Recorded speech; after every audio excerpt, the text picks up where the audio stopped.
You guys, we're back. Sean, Javon, just us two today. So it's a throwback episode, just us two. Miss Boy Brian today.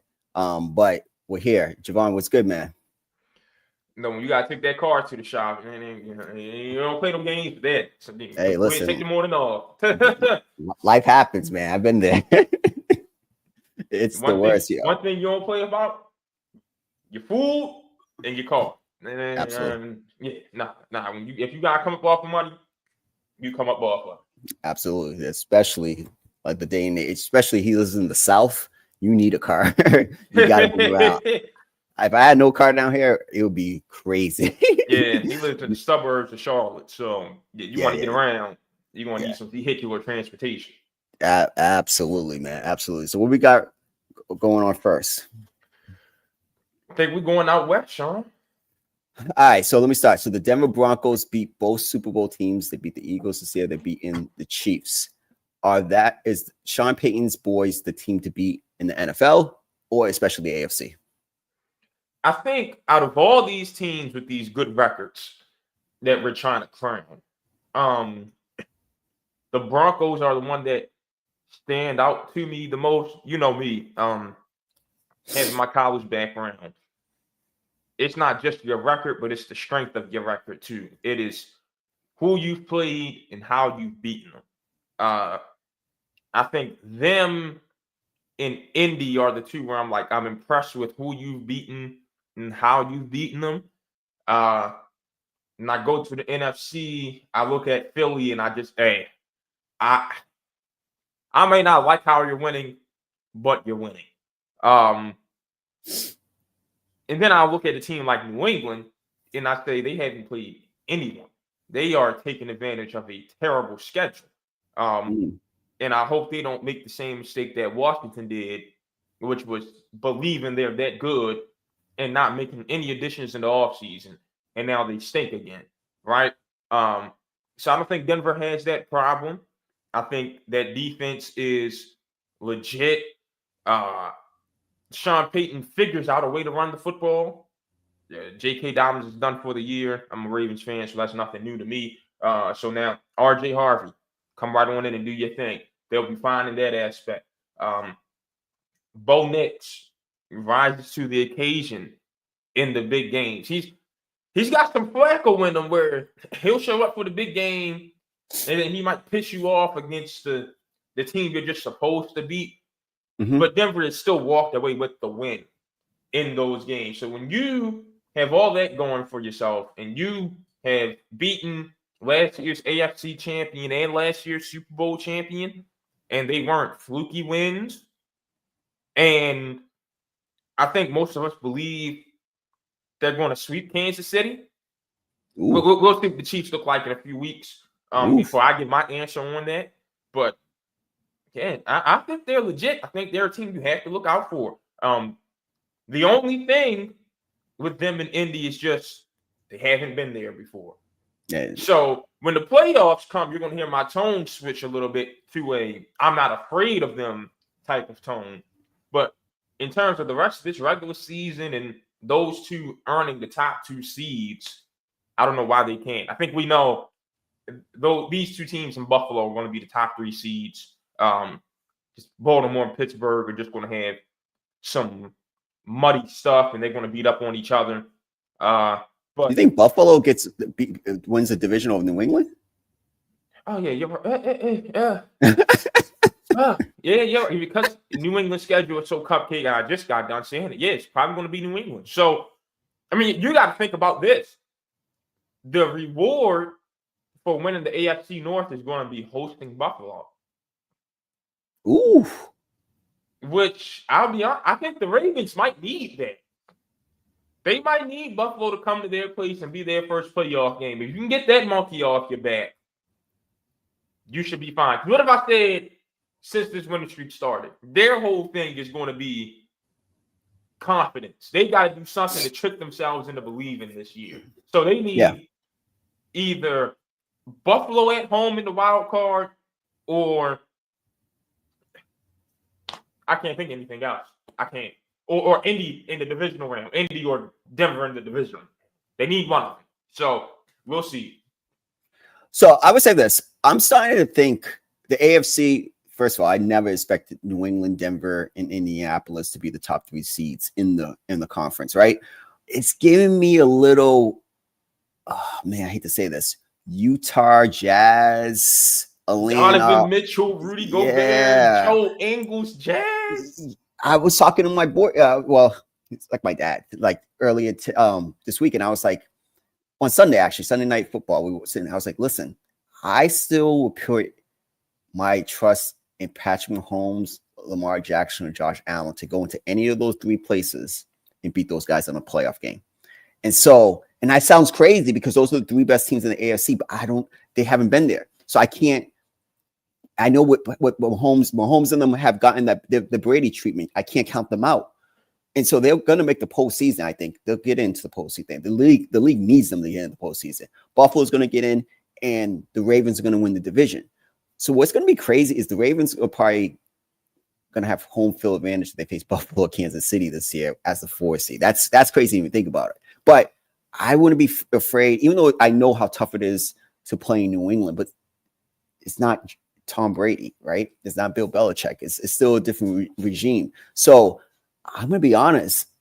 Yes, they might finish with the best records, but I thought about this today. My Super Bowl pick is looking really solid. I still think Baltimore, and I still think the Rams are going to go to the Super Bowl. And I think Baltimore's, if they don't get it this year, it's set up perfectly for them to get to the Super Bowl. If you think about it, even if one of those top 3 teams knock off Kansas City or Buffalo before Baltimore have to face probably Buffalo, but one of them knock off Kansas City, your path to the Super Bowl is right. If you think about it, Javon, it's right there, right for you.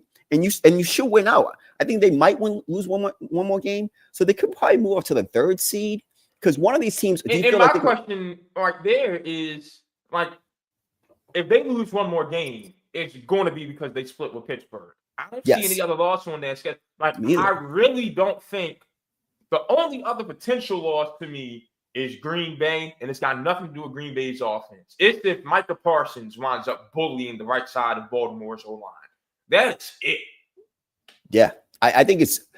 If you think, I was going to text you guys. I was like, my preseason prediction is looking really good because the kings of the NFL is the Rams. I think the Rams are the best team in football. And I say this because the quarterback situation. I love what the Eagles are doing offensively, right? No, defensively. Amazing. I love what the Rams are doing defensively. I like defensive football. It was an impressive week of decent defensive football last week. Yeah, you texted it. I love what the Broncos are. I love listen, I'm happy about that. But Matthew Stafford, is he playing the best quarterback? I think he's playing the best playing the quarterback position the best this year out of all the quarterbacks in the league. But he's not the MVP. No. Jonathan Taylor's the MVP. Definitely. But he's playing the best. Stafford is your first team all-pro selection at quarterback. Absolutely. I'm trusting in him. He's 37. He's not going to have a lot of more bites at the apple. I think they're going to the Super Bowl. I agree. We'll talk about A.J. Brown in a second. You can't win a Super Bowl playing like that type of style offense. You can't. And we said it, like, if Rams see Philly again, they're winning. Yes, absolutely. Even if it's on the road, if it's at wherever it's going to be, the Rams are going to win that game. So I got the Rams are the best team in football, but in the AFC, Baltimore's going to win the AFC. They should win the AFC. It's going to be set up perfectly from this one because they're going to have to face Buffalo or Kansas City, only one of them in their path to the championship game. If they don't get it done this year, I don't know what to tell anybody. And they're playing better football on the defensive side of football. Yeah, it looks like last year where Zach Orr just figured it out late in the season, which I'm better late than never, but I need some. Can I get a full 17 games of play? You can't stop 5 with that's talent. You can't do that. Now, my thing is, though, that offense is concerning me. I'm not going to say because of the Cleveland game. The Minnesota game concerned me because it got to the point where Markin had to run Lamar. We haven't seen that in a little while. Cleveland, I literally don't care about anything that transpired in that game because Baltimore has not swept Cleveland in Lord knows how long. Sean, we've gotten on this podcast every season and talked about some nasty way the Browns have beaten the Ravens. Sunday was normally that game and they came out on top of it. So that showed me a positive sign of change. But that offense has me a little shaky right now. Now, you should be able to get back on track against the Jets. And Tyrod Taylor, he just has his little Baltimore homecoming. Good for him. But you should be able to get back on track against the Jets. But that offense has to pick it up for me to be back on track with it. And the reason it can't pick up is they got a fat bastard at right guard wearing number 77 by the name of Daniel Falele, who just stinks. I can't put any other one. Just stinks. I don't know why Ben Cleveland can't get some burn right there. It's ridiculous. But the AFC, like I said, Indy, I didn't have faith in them coming into the season. I had them at 6-11. They proved me wrong. But the old Daniel Jones is resurfacing. Denver, you haven't been there yet. So I've got to see how you're going to handle that. And then New England, you've played no one, and you're playing dink and dunk football. They haven't shown me anything that says they're threatening the playoff. So I do believe the AFC is wide open. Yes. If I don't see the Bills or the Ravens in the Super Bowl, the country needs to stop talking about Josh Allen and Lamar Jackson. Just stop it. I mean, y'all talking about MVP performance from Josh Allen on Sunday with 3 turnovers. No one else gets that kind of love. No one. The PR machine behind that guy is insane. And I feel bad for Baker Mayfield because if Tampa Bay had a defense, we'd be talking about them. But when they were healthy, we'd be talking about them in the Super Bowl conversation right now. I really pray that they go get some DBs this spring because their roster will be complete. They'll probably be my NFC favorite next year if they address their secondary. The only thing about Tampa I see is it happened last year. It's happening this year. The fast starts, the in-between sluggish start. They started, 4-0, and then now 2-4 since in the last couple games. They got hurt. Yeah, that's true. But no, that's true. I can't really say that. But I just suspect more. I think they're automatically going to be the 4th seed in the conference. It's already locked up already because that division is horrible. Even though Carolina is winning. They're creeping up. Yeah, they're creeping up. Impressive game by Bryce Young. Let's tip our cap to him. Really good game against a solid Falcons defense. Our offense is trash because the quarterback, I don't believe in Michael Penix. And I said that before, and it's kind of proven true. And now you got Kirk Cousins for the rest of the year. Oh, gosh. Oh, that's nasty. Oh, man, that's going to be nasty work over there. Too much. Bijan Robinson's having a really good year. Just wasted. But yeah, that's the only thing about Tampa. But again, like you said, they're just building. They need another thing. Only thing I was going to ask, because we don't have it on the rundown. What was your thoughts on Shador in that game? So I think the country learned he hasn't gotten any first team reps, which is okay. But that O-line looked awful. It looked awful. Now, he still has a problem with taking the sack instead of throwing the ball away. Hold the ball a lot. Like, just throw the ball away. Throw it away. Just throw it away. That's all I can say. But that O-line gave him absolutely nothing to work with. But did you hear before the game even started the boos for Dylan Gabriel? Oh, yes. It's for an organization that's going nowhere. Shador needs to play for the rest of the season, or even bring Deshaun Watson to play. No. The boos for Dylan Gabriel they started even before the game, and they were loud. And as soon as he went down, the fans cheered because it was Shador time. That's who they want playing. You're Cleveland. You don't give your fans anything but misery. Give him the quarterback. And Stefanski, the way he's handling this, I'm on the Aqib Talib train. Get him out of here. This is unprofessional and unbecoming of a head coach in a way that I've never seen before. Ever. Yeah. You clearly see he doesn't want to play Shador. And if he stays, if the Haslam's keep him, they got to go get a quarterback. And they got to figure something out in Cleveland. If I'm a Cleveland Browns fan, this is ridiculous. Like, at some point, we need to go Nah, Go you get signed up for Mendoza. this. You the one still paying your money to go see the It's true. Browns. You're still rooting for, nah. At some point, I'm with Bomani Jones. At some point, I can't feel but so bad for fan bases. Like y'all the ones choosing to stick around, man. And Yeah, he was no, talking good about point. that with the Falcons fan base. That's where I'm at with Cleveland. Y'all could have easily hopped onto the Ravens bandwagon in '95, and y'all still there 30 years later, still suffering. That's what yo. That's crazy. It's just saying 30 years, so you haven't got it right. You had Baker in the building, but you haven't got it right. It's crazy. Crazy. Can't get out of your own way. All right, Sean. AJ Brown is on Jakey Rondo's stream acting a fool. I mean, that brother was on Madden just throwing himself the ball. Saying it's the only fun I'm having right now. Oh boy, it was so much that went on then. And then he got a little more serious during his media scrum. And I don't disagree with anything he said. Been running the same offense for how long? Teams catch on. You see it. We have to evolve. We don't want to evolve. We ain't gonna win nothing.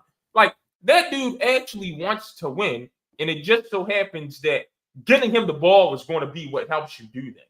But he too much of a problem for people. I don't understand. I'm on AJ Brown's side of this, Sean. Yeah, I'm 100% on AJ Brown's side because at the end of the day, that style of football is not going to win you a postseason game. Oh, it might win you a postseason game, excuse me, but it's not going to win you a Super Bowl. And it's the goal to win more Super Bowls. And your best option, your best weapon besides Saquon Barkley is not getting in the offense enough. He's not playing enough. Or they're not designing enough plays. The schemes look very repetitive. It just, Jalen Hurts, he has played well in the postseason. I'll give him credit for that. But at the end of the day, that's not the postseason. And it's a different year. You got to get those reps in. You got to be able to create different opportunities for your players. And the offense coordinator looks like he's shell shocked. I don't know. I agree with everything he said. I couldn't disagree with one thing because I look at that team defensively, one of the best teams in football, right? Top 5 defense. But offensively, they're one of the bottom 5 offenses. And no offense to that defense. That defense ain't the 2001 Ravens where you can win like that. And there's too much talent on that offensive side of the football. All the money's on that offensive side of the football. You have to call them out. That's not going to beat the Rams in the postseason. I can see them getting upset by another team in the postseason. I don't know.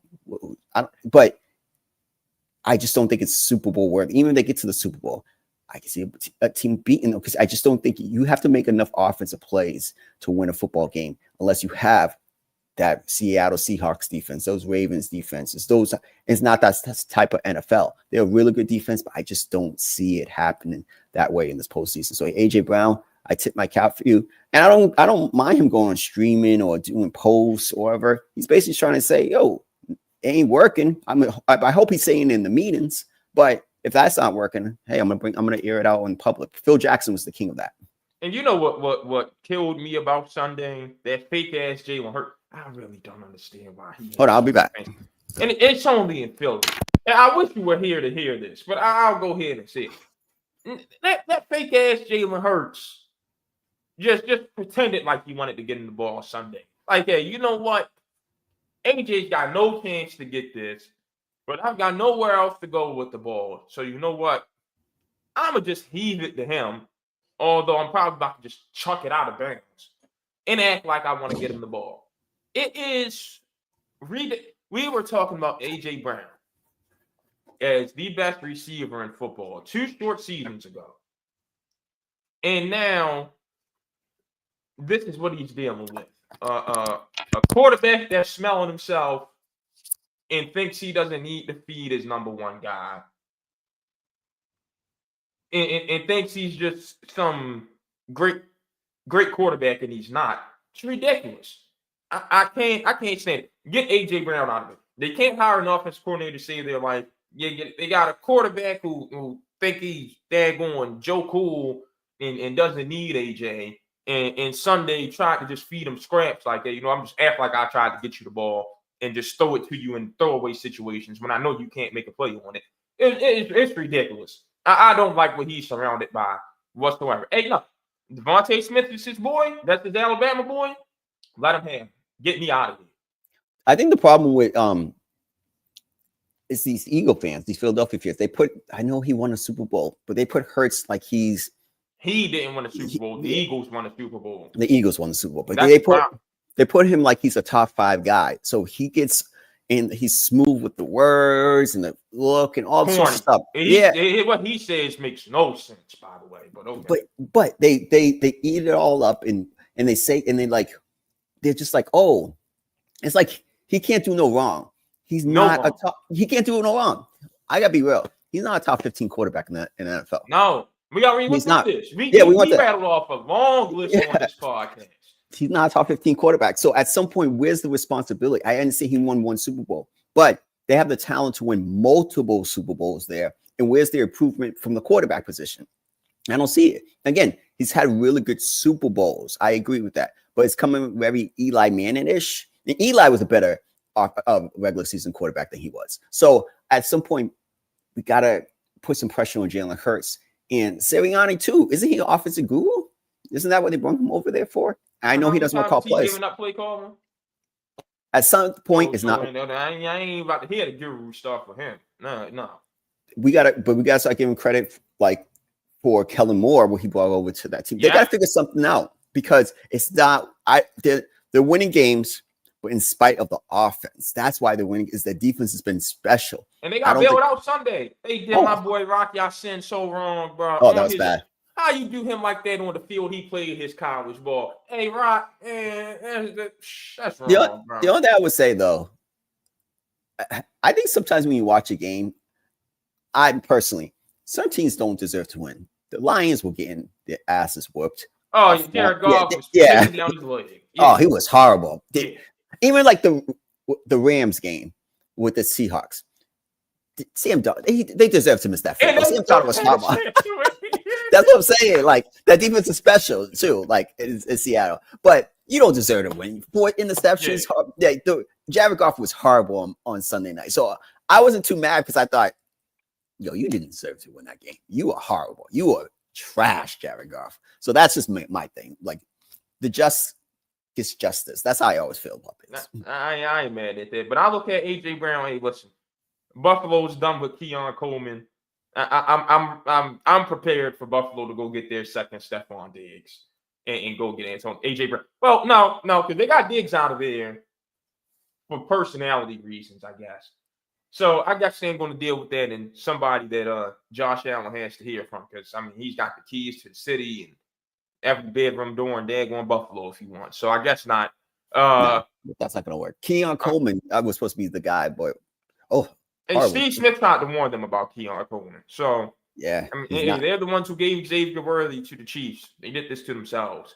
Now, I'm trying to think, where is the destination for AJ? I've seen some people fantasizing about sending them to Baltimore. And I'm looking at the rest of the NFL. I feel like every receiver has to go to Baltimore for every year. Any receivers up, go to Baltimore. But I'm looking at the rest of the NFL. I'm like, you know what? Kind of makes sense because if you're Philly, you're not trading them to Green Bay. What about New England? Possible. They got the money. They got the money too. So yeah, New England. I can see New England.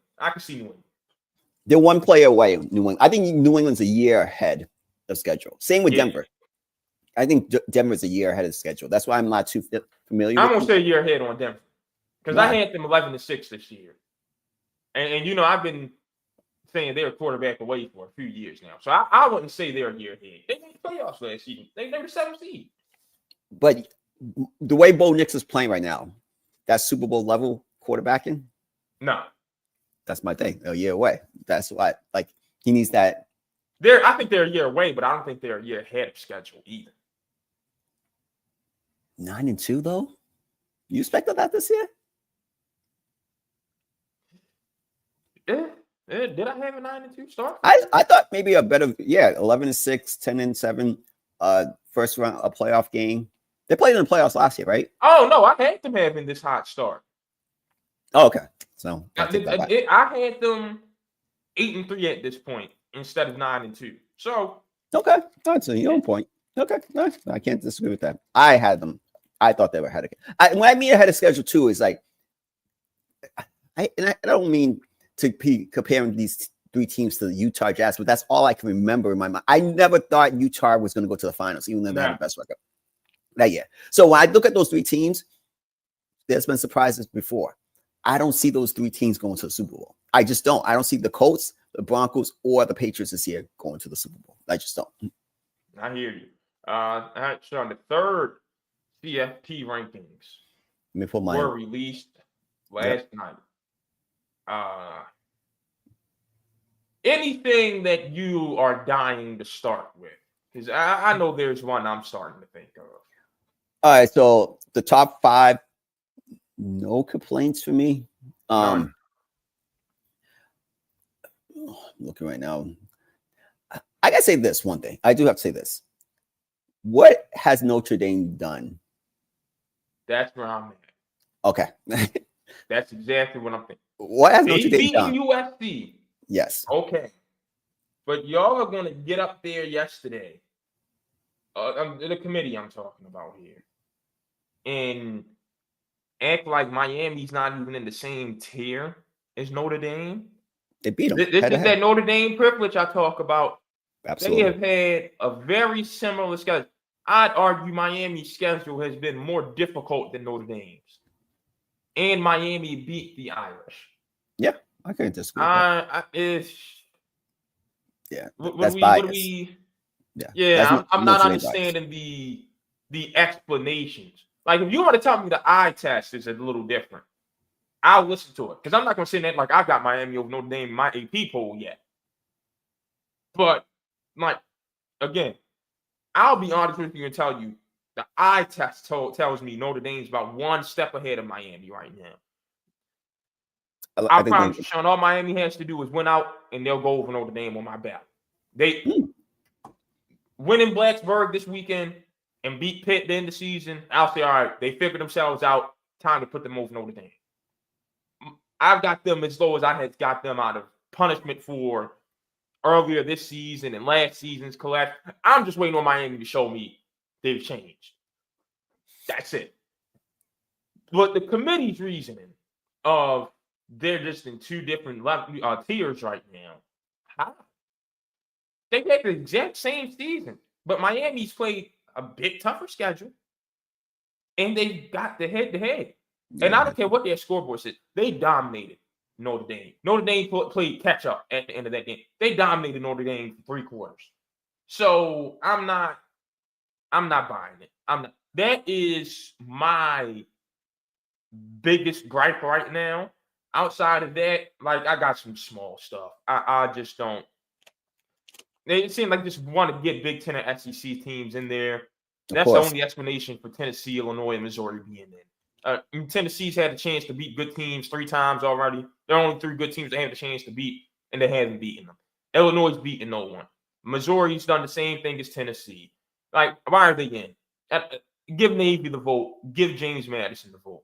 That was my thing. And I gave San Diego State a vote this week. I took those 3 teams out for group of 5 teams that have actually done something this season. These 3 programs, they've beaten no one this year. This is just wanting to get the Big Ten and SEC in there for the hell of it. I know this week was very hard to rank. That's how those 3 group of 5 teams got into my poll. But come on, you got to do better than this. Tennessee, Missouri, they're somewhat excusable. But Illinois, hell to the no. No way that Illini should be in the ranking. I would say this, though. I would say that, man, I was wrong.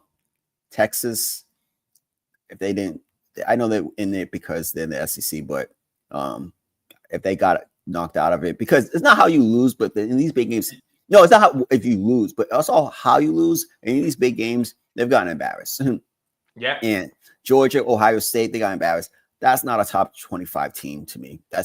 There are not 25 great teams in the country right now. That's the only reason Texas got in. Yeah. We do not have many good teams right now. And this is a result of mega conferences, right? I would say this too. Again, if I was Arch and the Manning family, I would really second guess going back to Texas. And this is the reason why. I do think later on in the year he's improved. I see the talent, but I don't think Sharks offense has improved. How many times do I saw against Georgia? You have some guy sitting for the screen pass and have two guys out, and I'm like, this is the same freaking play. Like, I don't think it's gonna expand what Arch needs. I still think he's a 2027 candidate for a top quarterback position. I really would think about, is this the right fit for me? That's serious. It's not about the money; it's about the fit for him. You can say all this playbook stuff and all that, and it may be true, but I just go back to the point of he was never the savior that y'all painted him out to be. He played no one in high school, and you tried to put him in that Texas after that. Arch Manning's not his uncles. It's that simple. Just leave it alone. Y'all keep on with this hope and trying to be nice to no, it's not that guy. So you tell me, I know y'all got y'all relationship with the Manning family and y'all and the Manning cast gets y'all viewers. Time to be honest about the nephew. He's not that guy.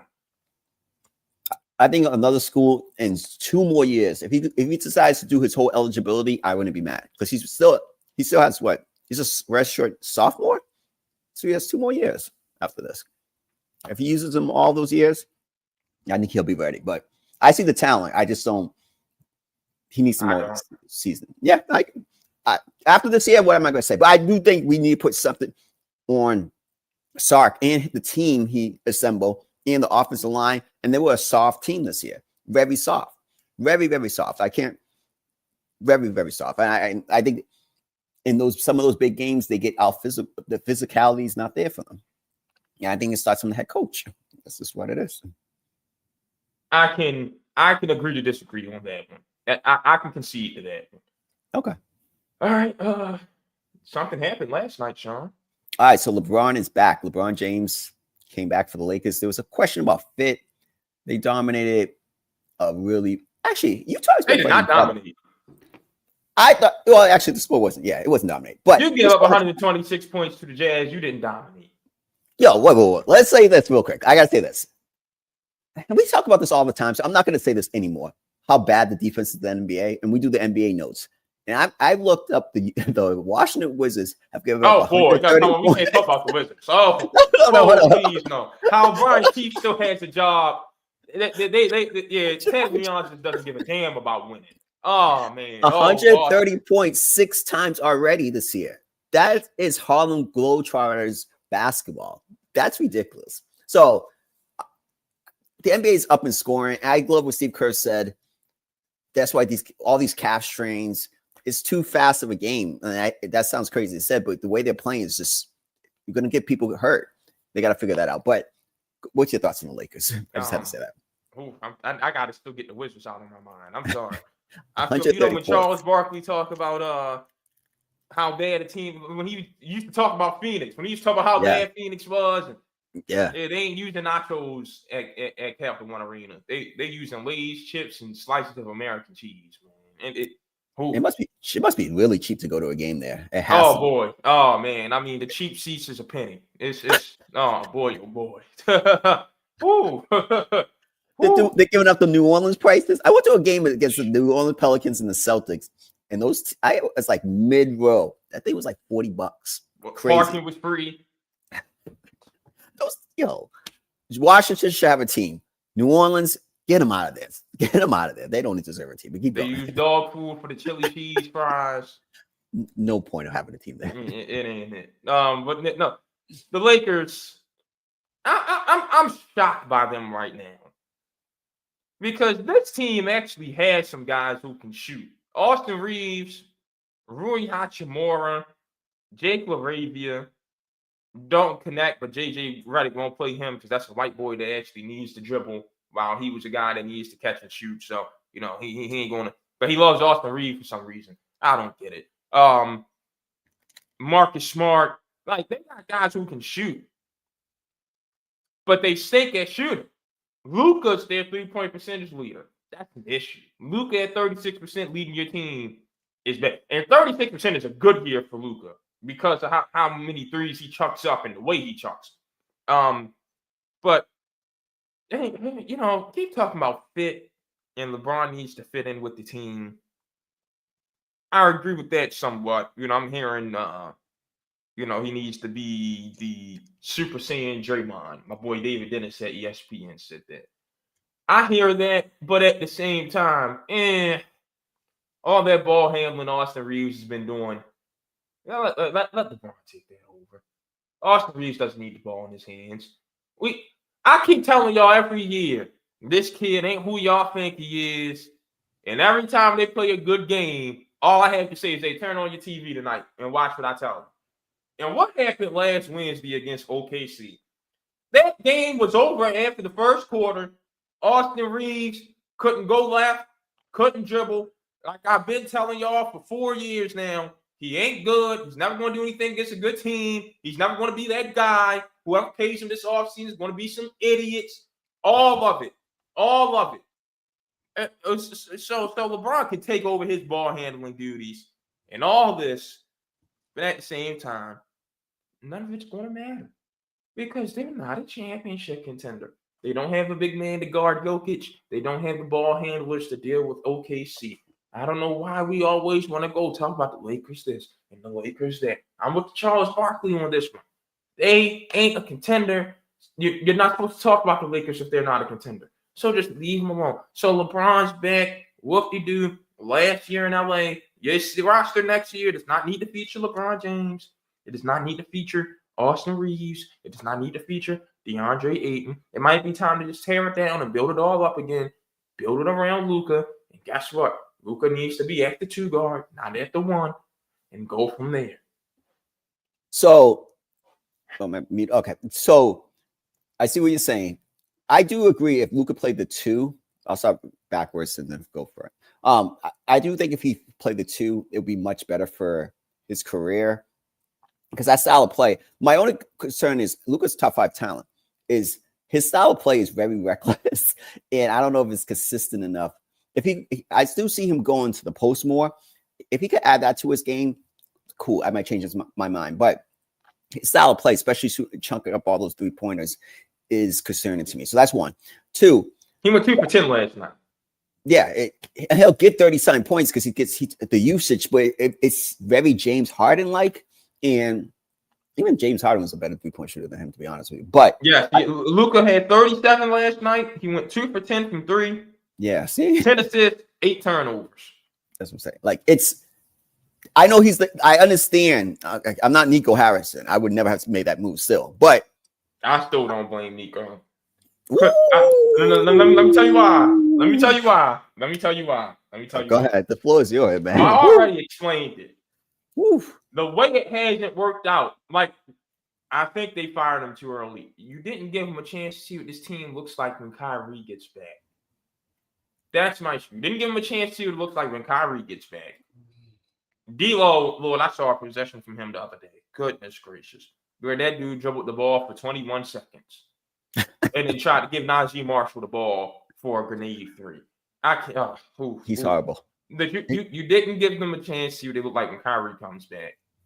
AD got hurt. Now, that's part of the criticism for the trade is Anthony Davis and his health. That I understand. But then there's also, man, nobody knew Klay Thompson was going to start messing with Megan Thee Stallion, bro.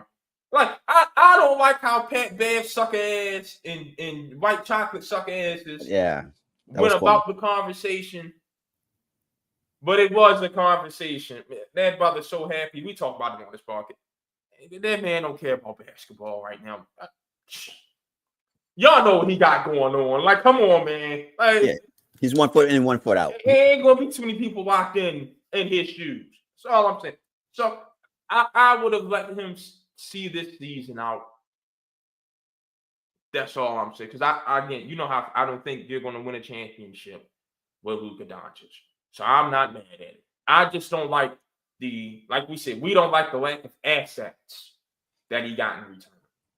It was a fireball offense because he didn't open it up to the rest of the league. And that's what the fireball offense is. Making the trade wasn't bad. It's how you went about the trade and what you got in return. Yes. The thing is, Anthony Davis has always been injury prone. So, all right, cool. So the problem is, you wasn't on the pod last week. So I was saying, Brian, it's like, yes, you could blame the owner. He deserves some blame too. But he only negotiated with his good friend, Rob Pelinka. That's what the fireball offense is. Like, you want to move from Luka, fine. But you don't tell Milwaukee, you don't make calls around the league to see what you could get for Luka. That was the 5-0 offense. Like, that's what it was. So that's why I look at it as like, no, you deserve to be fired because you didn't open it up to 30 other clubs. You would have got way more. Even with the Lakers, I know you don't like Austin Reeves, but you didn't get Austin Reeves in the deal. Like, come on. You got And one I was first round a happy pick. man about that. Whatever. That's fine. But you would have have been happy if they got Reeves out of it. Woo. And you didn't, the Lakers had 2 first round picks to trade, and you didn't get both first round picks. Like, that was malpractice of how to be a GM because it was a personal thing that you didn't like Luka. So you try to sell it, and then you go on this tour trying to sell it. It's like, all right, you want to trade a generational player? Cool. Okay, open it up for the league so we could see, like, you could have all these assets. You could have got better young players. You could have so many guys. Like, I just think that's a 5-0 offense. Like, you don't think Miami would have said, I'll give you Bam, Tyler. I'm not saying that's Luka, but I'm just saying, I think Bam at this point, because he plays, I'd rather have him than Anthony Davis because he plays and he's not hurt. He has worked on his 3-ball. Yes, he has improved this year. So, you know what I'm saying? Like, that's the 5-0 offense in that. But I digress. But regarding Austin Reeves, that boy's going to make a lot of money. Brooklyn should go sign him. I agree with the Lakers. I don't know. I think the Mavericks had the perfect team around Luka. That's why I still like that team is built around his talent, his set of talent. They have the perfect team there. I think the Lakers need to build in that mold. You just got to find your Kyrie Irving. I don't know if Kyrie's going to be like walking out that door in Dallas or anytime soon, but you have to find that next to Luka. And regarding LeBron, it's whatever. The best 3 teams in the league, OKC, Denver, and Houston. In that order. And that's the 3 best teams in the league. In that order. Yeah, those are the 3 best teams in the league. And the Lakers ain't got nothing for either one. Yeah, and then the 4 through 12 team, you can list them whatever way you want. Minnesota, Lakers, you can list them all you want. I don't care. But none of those, San Antonio, none of those teams are going to beat those top 3 teams. Those are the 3 best teams in the league. I was watching Denver against Minnesota. I don't think the Lakers beat Minnesota in a playoff series this year. Then they don't. All right, because DeAndre Ayton is the only. Charles Barkley said this. The only thing you've done differently is bring DeAndre Ayton. I know the little pieces, Smart, all these other pieces, cool, but nothing really changed. I just don't. It doesn't really matter to me. They're gonna maybe win a first round playoff round, maybe, and they're gonna lose to OKC because they're gonna be in the 4 or 5 range. They'll lose to OKC in the second round. I wouldn't be surprised. 4 blowouts. Exactly. I'm really excited to see who they face in I think the story of the NBA season is who OKC plays in the Western Conference Final between Denver and Houston. I think it's the quarterfinal. Who? What do you mean? I think who they play in the quarterfinal was the story. The Lakers or that team? No. So they'll be the first seed, 4 or 5. Okay, So the quarterfinals is going to be Denver and Houston. You're right. That's the series I'm going to look forward to. Not OKC's opponent. You're right. Yeah. And whoever faces that, I think whoever faces OKC could push them to 7 games. I think those 2 teams are really good, especially Denver. I think Denver can get them this year. I think so too. They're close last year. Defensively, what they're playing like this year, and they were that close, and Jokic is. Sure, man. I think he's the front runner for MVP. It's not even close. Jokic is doing. What did I say last year? I need him to stop waiting for the double team, and he is listening. Yeah, listen. There's a real conversation. And are playing beautiful basketball this season. Aaron, go and take it. If he wins the MVP this year and a title, I'll put him in my top 15 of all time. No question about it. That guy, he's that special. Like. Yeah, I have nothing else to say about it. I used to think, the analytics, blah, blah, blah. Just watching. I watched them. I was at a bar and they had what game was it? It was Texas, Georgia, but on the other side, they had Minnesota versus Denver. And I'm watching this because I'm watching Jokic. I'm like, what the hell? This guy is I'm just. Oh, you caught him against Minnesota? Oh, yeah. French chicken. Oh, yeah. Boy. French fried chicken. Yeah. Oh, he's special. He sees Rudy Gobert and he lights up like the kid on Christmas. Like, oh, man, I get to try my new tricks today. Pause. Oh, man. He just gets happy when he sees Rudy Gobert. He does whatever he wants to him. And it's been like this for years. Rudy, you tell me you didn't let one man dominate you like this for this long. Like, every time you see him, it's ass busting time. Crazy. Come on, Rudy. And it's been 4 times a year, too. Like, You see this man 4 times a year for the last decade, and Crazy. it just has not gotten better. Come on, man. You gotta be at some point. You just gotta be a man. Fight back. Right. So Denver, I completely agree with you. Forget all this other talk. And I like Houston, but Reed Shepherd has played better basketball, by the way. So, but Denver is the second best team, and that team could be OKC. That's the only team in the league I think could be OKC in the 7-game series. Yeah, I am very confident in saying this year the East doesn't stand a chance. I think it'll be 4-1. I know what the Pacers did, and I give them credit. That was one of the most amazing runs I've ever seen in playoff history. And I hope basketball gods look out for them and they get the number 1 pick. I think they deserve because they didn't win the title last year. And I never believed in second place, but that was a team that you felt like, I wish you could get it. I'm gonna be honest with you. With Halliburton as up tempo as they get, they can find a rim runner. They needed a small forward for a few years now. I would love if Indiana got AJ Davis. They got AJ has started to win me over. Because what did I say? I need him to prove to me he's not just some downhill athletic dude that can't shoot like we see every year. And he's showing me that. I would love if I could see Halliburton, Benedict Mathurin, AJ Dabansa, Pascal Siakam, and a center. I love it. If you got to trade Nembhard for your center, that's cool because you can't keep Nembhard. You can't. That's a starting point guard somewhere. Yeah. Indiana will be right back in the mix. Easy. Yeah, that team is a bridge year. I really hope they get the number 1. That's the team that I'm going for. Like, hey, that team needs the number 1 pick. Or I don't even want them. I don't need them to get the number 1. Just as long as they get Dabansa, I'm fine. Yeah. That I agree. I can see that as a perfect fit, but I just feel like what they did to the league, and now everybody's copying their style. But back to the point, the Knicks don't have a chance. The Cavaliers don't have a chance. I think it'll be 4-1 any series. I can't see, especially if it's one of those teams. If Houston does it, even Houston's really good offense. Yo, let's talk about this real quick. Sengun, he's taking a step.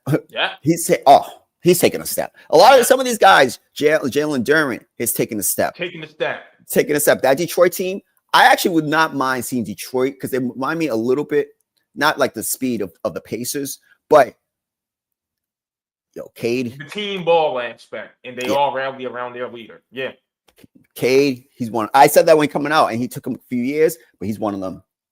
Cade is one of them. And I stand 10 toes down with that. And he learned. I listened to him talk to Kevin Durant. He learned his lesson from the playoffs. I just got to go get it this time. Yeah, he's one of them. And when you got one of them, I would not be mad to see a young Detroit team in the finals. I'll be honest with you.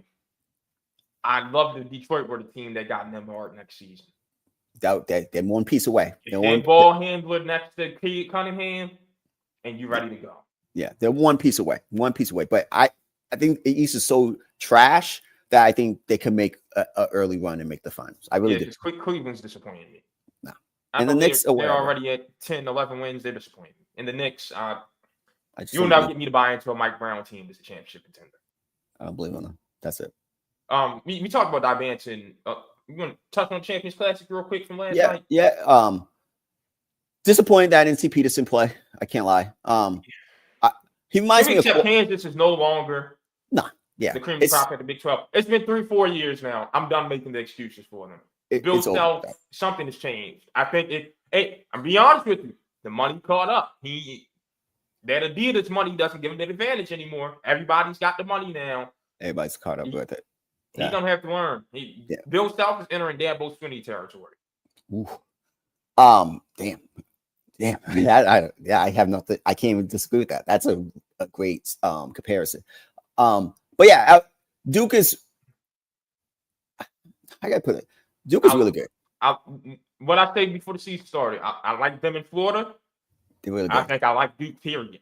Yeah, that Boozer kid is very physical. Like you could tell, like he's like real a man power child. forward. Yeah, real power forward. I can't wait to see him translate into the league. I don't know. It's too early to say that's my favorite or the best team in the country, but very, very, very, very impressive. And by the way, on Peterson reminds me of Kawhi Leonard. By the way, I was looking at his game, not just the braids and everything. He's got the build. He's got the build too. He reminds me of Kawhi a lot. That would be my first number 1 pick in my draft. I like him a lot. This is a great draft. Great draft. Great. I can't wait for this draft. But yeah, and Michigan State. Let's get we specifically on this podcast, not just like this is the whole country.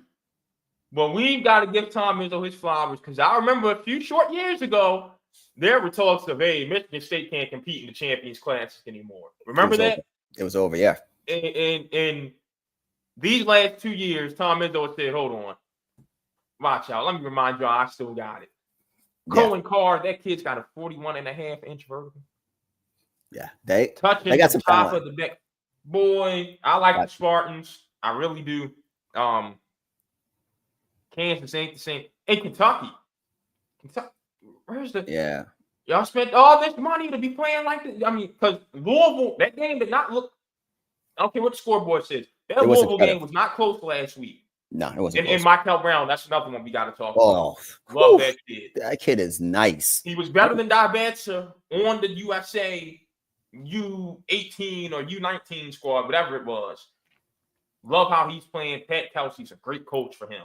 But Kentucky did not look good in that game. No, they were hard. Did not look good last night. Mark Pope, it ain't spending money, it's how you spend it, it's who you spend it on. And everyone knows probably Kentucky, they're too selfish. Yeah, they don't play team ball like that. Somebody's got to step up and lead that unit and move the ball. Yeah. And the SEC is too good to play like that. Way too good. Definitely overachieved last year, in my opinion. But this year, just like a lot of talent, but just like it seems like a collection of talent, not a team. And I like what Pope said after the game. He took ownership of how they've been playing. So I watched the game from top to bottom against Louisville last week, and defensively, just the lack of toughness. Brown was getting any way he wanted to, wherever it just didn't. I didn't see that. Off the ball. Yeah, and just I didn't see that. That's not like it was a complete difference from what I saw last year with that team. That was a very physical, tough team, and they wasn't that against Louisville. Definitely not against Michigan State. Yeah. Kentucky fans, they almost got a consolation prize last night because Winthrop almost beat Arkansas last night. Yes, I saw that. Yeah. That fight, guys fighting. Him dude up, brought him up. Staring in his eyes, put him down, and brought him up again. Like he let Buddy know, hey, don't play with me, man. This grown man strength. That was different. All right. Virginia Tech has hired James Franklin. I'm sure you're going to feel better about this than me. Yeah, I do actually feel better about this because I do think Virginia Tech has fallen from this perch of the ACC and where they were at. Do we think Franklin could coach non-big games? Absolutely. His record shows it. So they're going to get back to that perch. And the ACC I was saying this to Brian last week, is so wide open. There's no dominant team in the ACC. He will get you back into the top 2, top 3 eventually. I really believe that. And his recruiting footprint doesn't have to change. Exactly. And now, what gets scary, which is why I don't understand Maryland retaining Mike Locksley, is he'll be more focused on Virginia recruits. And they will stay home now. Virginia recruits will go to Virginia Tech again. Exactly. The way it belongs. Exactly. So, and Virginia plays some good football these days. So, like in a wide open ACC, he can get Virginia Tech to the playoff annually. Absolutely. The issue is the big games. They're not going to win a national championship. He might not ever win a playoff game at Virginia Tech. But he might get them to that point. And now someone else takes him back. Who knows? I don't know. Like he got Penn State to a certain point.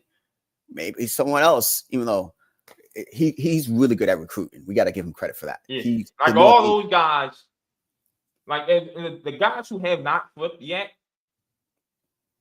are going to decommit from Penn State and follow him to Virginia Tech.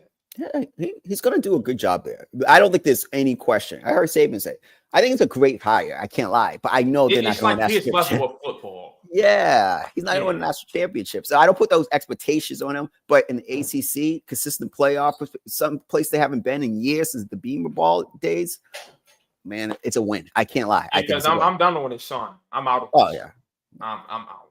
Yeah. When they were saying that, it was for more nostalgia. I was thinking, no. Franklin, if he showed interest, he's going to get you to a certain. I wouldn't been mad if UCLA want any of these schools that want to get to a certain level, but you realize it's a cap at that level. But it's way better than when you've been for the last 10 years. So you can't have everything in life. I think if the Pac-12 still existed, UCLA would have been a decent option, although he still would have had to climb the Oregon and USC hurdle as opposed to Ohio State and Michigan hurdle. But that is a better hurdle to climb. I'd rather jump that distance than the Ohio State Michigan distance. Yeah, and he knows the Northeast too, so that's actually I forgot that. It's just like you're going down I-95. Yeah. So it kind of well. Penn State isn't on the 95 track. I don't. Yeah, it's a little outside. That's what's that? Is that 80? Happy Valley. Yeah, I don't know what highway that is to get to Happy Valley. It's not 83. It's not 81. Damn sure ain't 95. But still on that eastern seaboard, I guess. Yeah, I guess for those reasons. Good. Congrats to the Brass in Blacksburg for getting your guy before the cycle even kicked off. Absolutely. You didn't wait for the offseason to go get your guy.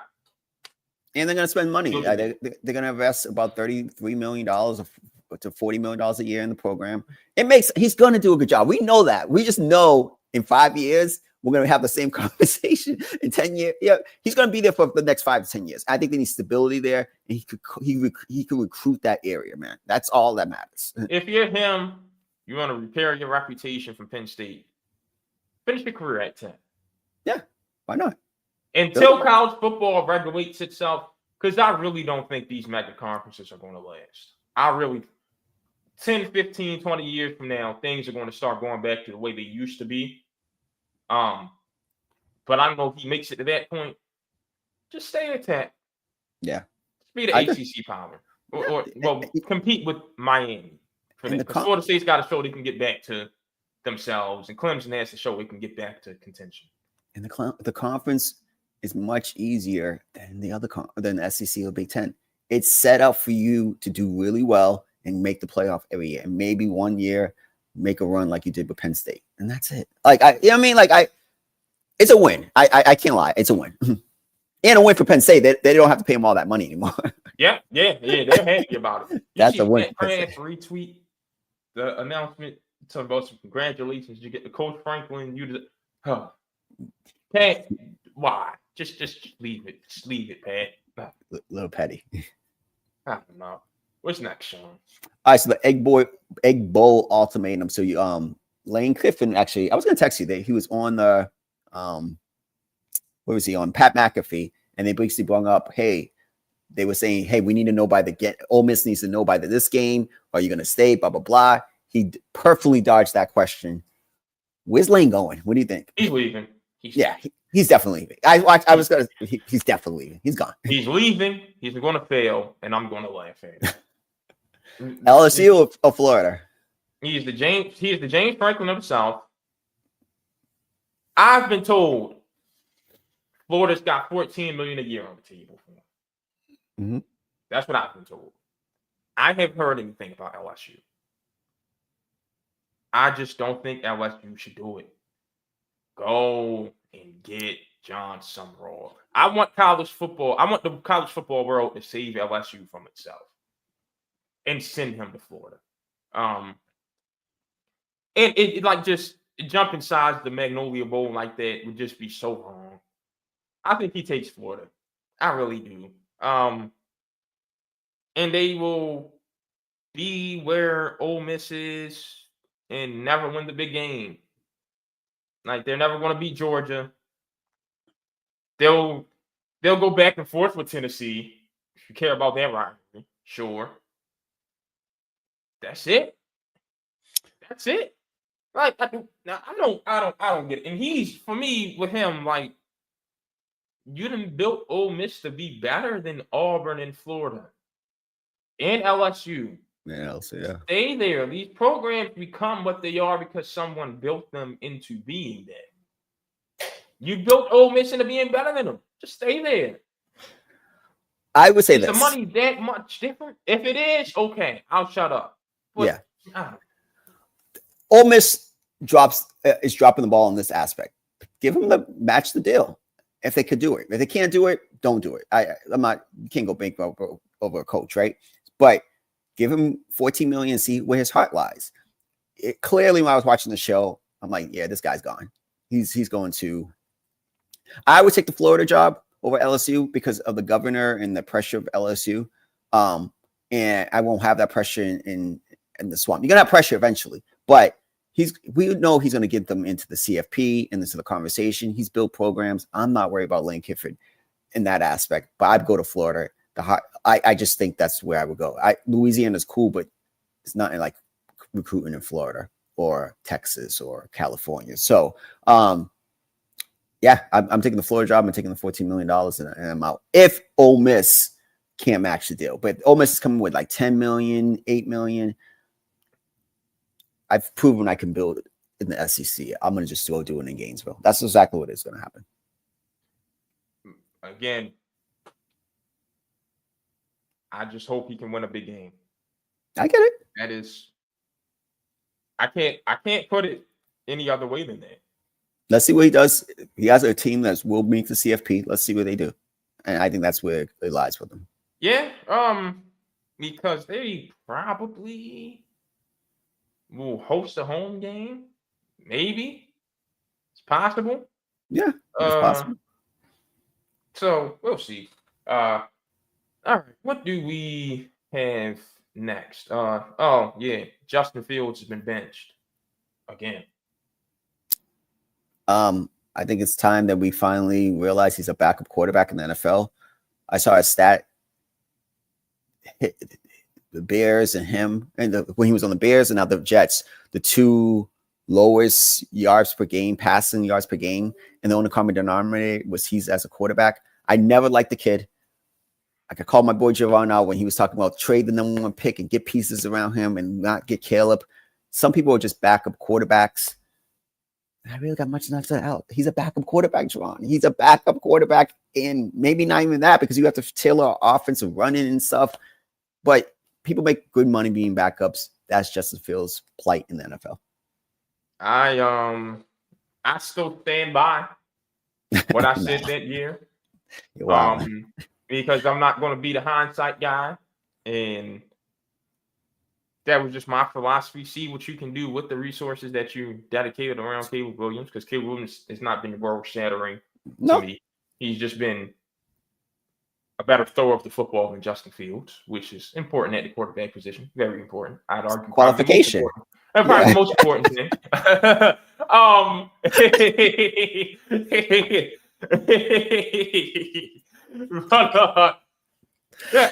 I keep saying that Justin Fields would be. It's funny that the Jets play the Ravens this week. Justin Fields would just be the perfect backup to Lamar Jackson. Perfect. Just go there after the season, be there for 10 years, make your money. No, go to broadcasting. Box, get you some seafood. Justin, you can have some fun in Baltimore, man. We'll welcome you with open arms. We'll treat you right. You can perfect place. Get down to Baltimore, man. Perfect place, bro. But yeah, it's just because remember my thing with him. What I used to call him the 200-yard man because he just could not get to 200. Even in college, he had him. So I mean, hey man, I don't know, Fields. You just ain't that guy. So like all of this, the team has been so bad because they don't have the quarterback, and then they had to fire sale at the deadline that they're kind of forced to give Aaron Glenn another year, maybe even another 2 years, which is going to set them back even further.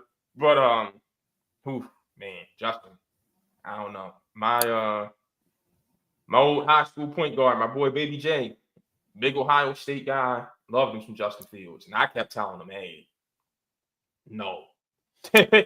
You got the Jets got 5 first-round picks in the next 2 drafts. If they don't get their quarterback and build a team, if they don't get Fernando Mendoza, I don't know what to tell you. But again, I was talking. So went home last week, picked my pops up from work twice. I can't remember which time we were talking about. I'm like, the Jets got the picks to go get their quarterback, and Mendoza's the guy. But at the same time, I'm not sure I want him going there. Because the Jets just ruin anybody they get. Like, at some point, like, we should ask Congress to pass a bill. The New York Jets cannot draft a quarterback in the first round. They're just going to ruin them.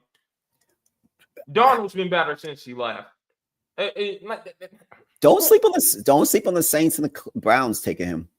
I think the Saints have the worst record in football, actually. And why wouldn't the Saints? I'm a big advocate of taking quarterbacks in back-to-back year. Even in 2027, Arch comes out, and you feel like Mendoza, go get Arch. If I'm the Saints, why not take Mendoza in the first round? Now I'm saying the Jets got the picks to trade for it. Oh, yeah, that's true. But I like Mendoza. But 2027 class might be really good. I'm holding out 1 year. Sean.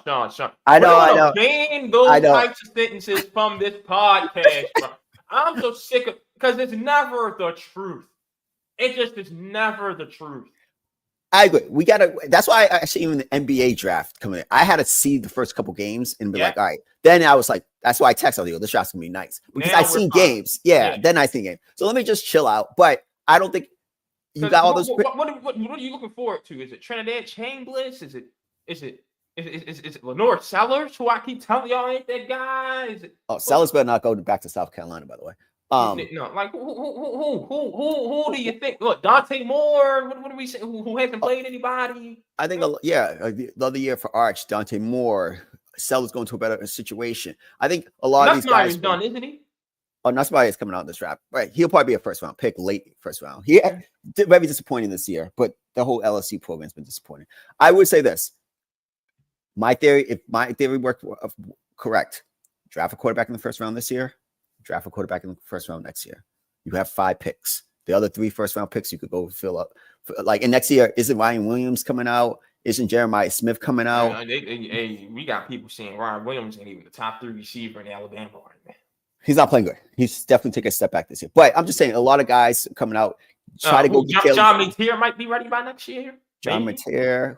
That's probably who I've got the most hope for. You have options, and that's the thing that you need in life. You need options. And there's going to be people who get transferred, who go to Indiana, who put in better positions we don't know about right now. The Jets have options. You got to find your quarterback. Levitt's going to go somewhere. He's going to get him paid. By the way, I got to say, I love Kenny Dillingham. That guy loves the Arizona State University. I hope guys like him and Brent Key stay at their alma maters and build them up. What's the name? Kenny does everything he can for that Arizona State program, and I admire it 100%. We need more coaches like the Kenny Dillinghams and the Brent Keys. If you got your alma mater rolling, stay there and turn it into something. I ain't mad at that.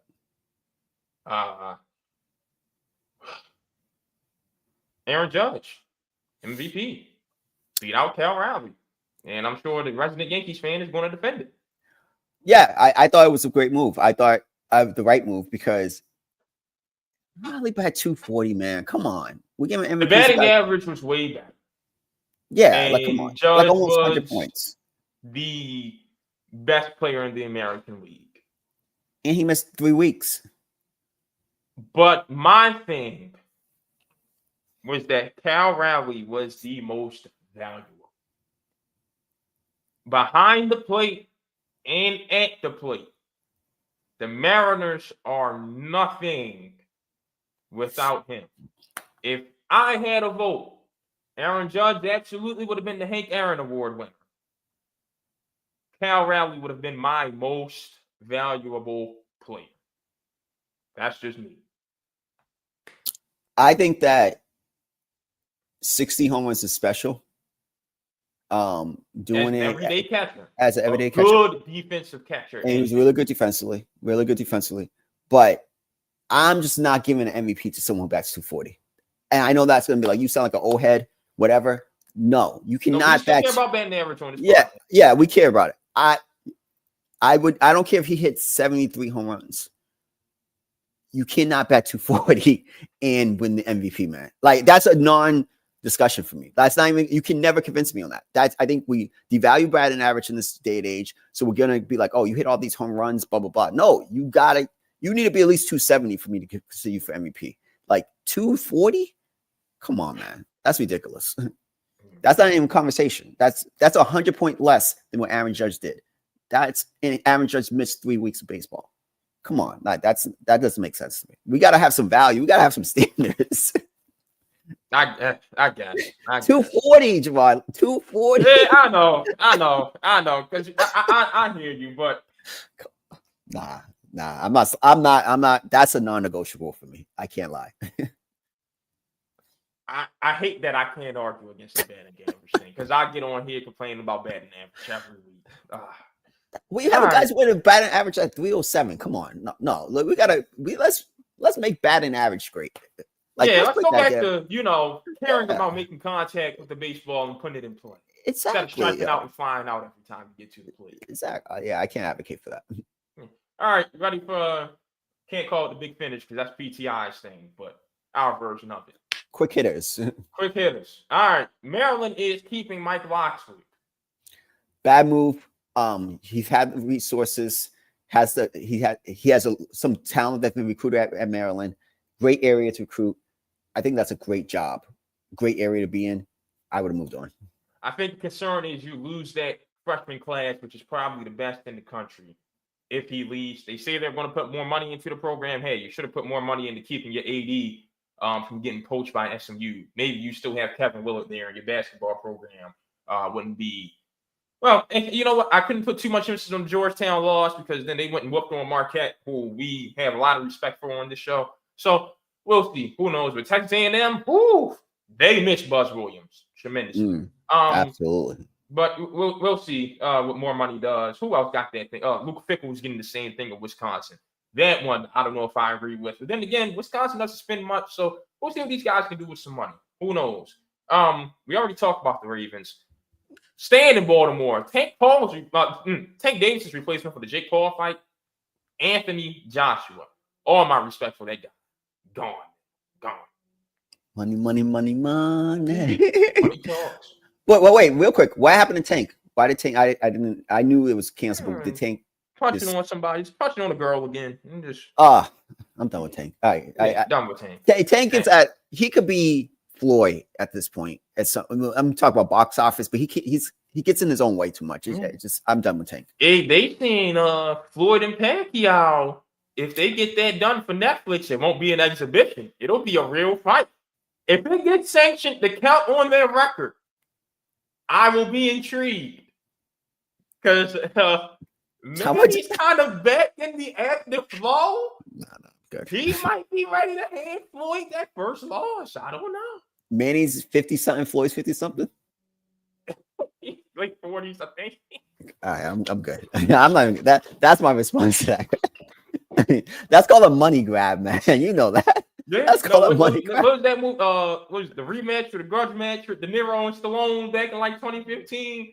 Yeah. I'm good. Yeah. I'm good off that. I'm good. I'm sorry. About that. In Minnesota, Justin Jefferson is fed up with JJ McCarthy. At least that's what it looked like Sunday. JJ looks like I know I'm an advocate of him. He looks horrible. He looks like he's not ready for the job. But again, after I saw with Sam Darnold against a good team again, I'd rather go with the young kid and see what he develops it. But he needs time. No, come on, Sam. You could put up numbers against any team, but you playing good teams, you're getting exposed like that. I'm good off Sam Darnold. All right. I don't think JJ McCarthy's the guy. I hope Minnesota's looking for their next quarterback very soon. The Orioles traded Grayson Rodriguez to the Angels for Taylor Ward, 30-something home runs, but a crappy batting average. Why? Rodriguez still had 4 more years of control. They think he's damaged goods. I mean, he's been hurt ever since he got called up. Just the Orioles' luck. You know, remember they let go of Dylan Bundy to the Angels. And what did Dylan Bundy turn into? A top 5 starting pitcher in the American League 4 seasons. He was good. He was good that year. You let Kevin Gosman go, went to the Giants and the Blue Jays and became good. You let Jake Arrieta go, won a World Series with the Cubs in 2016. Let Wei-Yin Chen go. Chris Tillman became crap, and Chen was still a 3-something ERA in Miami. I just do not trust the Orioles when they move on from pitchers. They're homegrown guys, that is. I just don't.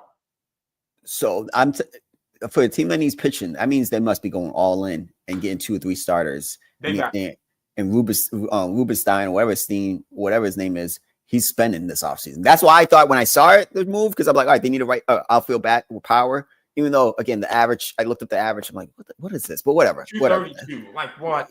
Come on. Like, whatever. But you better go spend some money and get some starting pitching because you guys have the position players.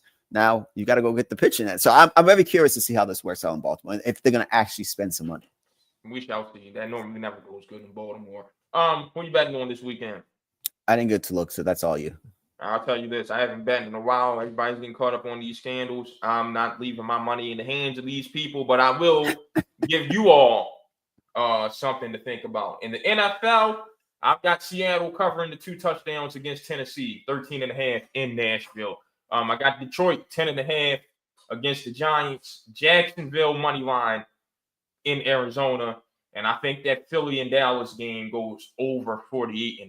Any objections to those?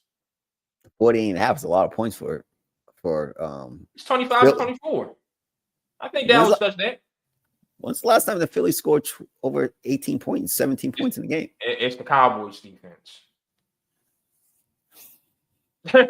Yeah. But the Cowboys, the Eagles defense is nice. And they always let the Cowboys light them up once a year. All right. We'll see. That's the only thing I disagree with. But Seattle, last thing. Who's going to coach Cam Ward? Because I think the kid has talent, but he's looked bad. Like, I got to be real. Calvin really ain't been there for him. He's out now. Yeah. He's relying on Elick Ayamanor and some other dude. That team is, yes, scary time there. College. Wyoming, 6.5 against Nevada. Jacksonville State at Florida International. Southern Miss at South Alabama. East Carolina at UTSA. Michigan, 13.5 at Maryland. New Mexico at Air Force. And Brigham Young at Cincinnati. I can't. BYU Cincinnati's gonna be good. But yeah, no disputes with that one. All right. Well, you got anything else before we get out of here? One last thing, real quick. I hate that I see all these people scoring over 30 points a game in the league, in the NBA. It bothers me a lot.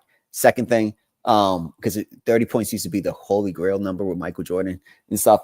Second thing is I love that NFL quarterback is being hard again. So in the sense of these rookie quarterbacks can come and and then they get exposed. I love that because it shows, hey, there's still a level of craft that you need to put into that position. So I love that. Yeah, these defenses are putting 2 safeties back there again. Yeah, it's about time. I love it. Also, my concern with New England. Playoff comes normally teams that can run the ball. Buffalo can run. Baltimore can run. Any Sean Payton team is going to be able to run. We know Indy can run.